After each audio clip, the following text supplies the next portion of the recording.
നമസ്കാരം, news prime മലയാളത്തിലേക്ക് സ്വാഗതം. ഇറാന്റെ സമാനതകളില്ലാത്ത പോരാട്ട വീര്യം ലോക ചരിത്രത്തിൽ തന്നെ ഒരു നാഴികക്കല്ലായി മാറുകയാണ്.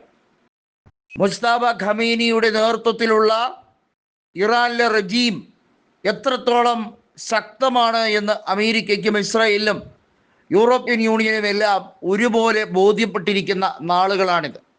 ഇറാന്റെ പോരാട്ട വീര്യം അത് വർദ്ധിച്ചു വരുന്നതല്ലാതെ അതിനൊരു കുറവും ഉണ്ടാകുന്നില്ല.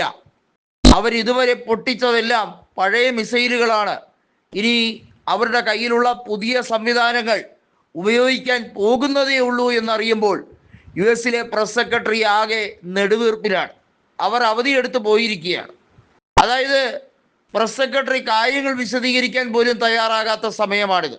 അതുമാത്രമല്ല, ഡൊണാൾഡ് ട്രംപിനെതിരെ അമേരിക്കയിലെ എല്ലാ സംസ്ഥാനങ്ങളിലും കൃത്യമായ തെരുവ് പ്രതിഷേധങ്ങൾ കനക്കുകയാണ്.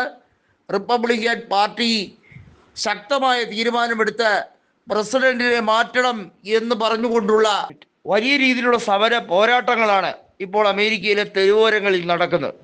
ഇറാൻ ഒരു രീതിയിലും പിൻവാങ്ങില്ല എന്നുള്ളത് ഇതിനോടകം തന്നെ അറിയിച്ചു കഴിഞ്ഞിരിക്കുന്ന കാര്യമാണ്. 2026 അമേരിക്കയ്ക്ക് ഏറ്റവും മോശപ്പെട്ട വർഷമായി പരിണമിക്കാനുള്ള സാധ്യതകളാണുള്ളത്. അമേരിക്കയ്ക്ക് മുമ്പിൽ ഇനി 2 ഓപ്ഷനേ ഉള്ളൂ.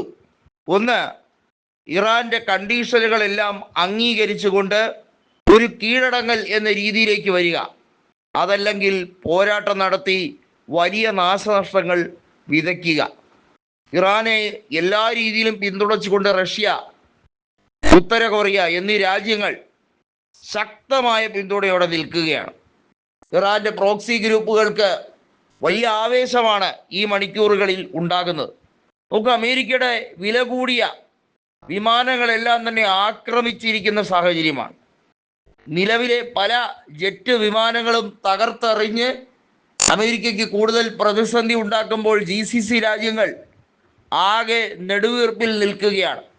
വീണ്ടും ഗൾഫ് യുദ്ധത്തിലേക്ക് വലിയ രീതിയിലുള്ള സമ്മർദ്ദ തന്ത്രങ്ങളിലേക്ക് ഇറാൻ കൊണ്ടുപോവുകയാണ് എന്നുള്ളത് മനസ്സിലാക്കി.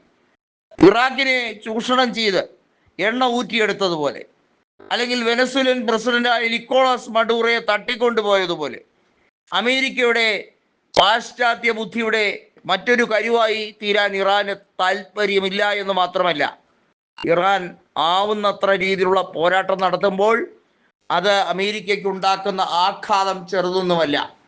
വരും നാളുകളിൽ കൂടുതൽ ശക്തമായിട്ടുള്ള തിരിച്ചടിക്കുള്ള സാധ്യതയാണ് കാണുന്നത്. ഇറാൻ ഏതറ്റം വരെ പോരാടാനും തയ്യാറായി നിൽക്കുകയാണ്. തങ്ങളുടെ ആയുധ ശേഷി എത്രത്തോളം ഘനഗംഭീരമായിരുന്നു എന്ന് അമേരിക്ക തിരിച്ചറിഞ്ഞിരിക്കുകയാണ്. ഇറാന്റെ കയ്യിലുള്ള അത്യാധുനിക സംവിധാനങ്ങൾ പലതും ഇതുവരെയും എടുത്തുവെച്ച് പരീക്ഷിച്ചിട്ടില്ല എന്നുള്ള റിപ്പോർട്ടുകളും പുറത്തു വരികയാണ്. ഇറാനെ ആക്രമിക്കാനോ ഒന്ന് തൊടാനോ പോലും ഭയപ്പെടുന്ന നാളുകളിലേക്കാണ് ഇപ്പോൾ ഖമേനിയുടെ ഭരണകൂടം കൂട്ടിക്കൊണ്ടുപോകുന്നത്. ആയത്തുള്ള അലി ഖമേനിയെ വധിക്കുകയും ഇറാനിലെ ന്യൂക്ലിയർ സയന്റിസ്റ്റുകളെ മുഴുവൻ ഉന്മൂലനം ചെയ്യുകയും ചെയ്തു എന്ന് പറഞ്ഞ അട്ടഹസിച്ചവന്മാർക്കുള്ള തിരിച്ചടിയാണിത്.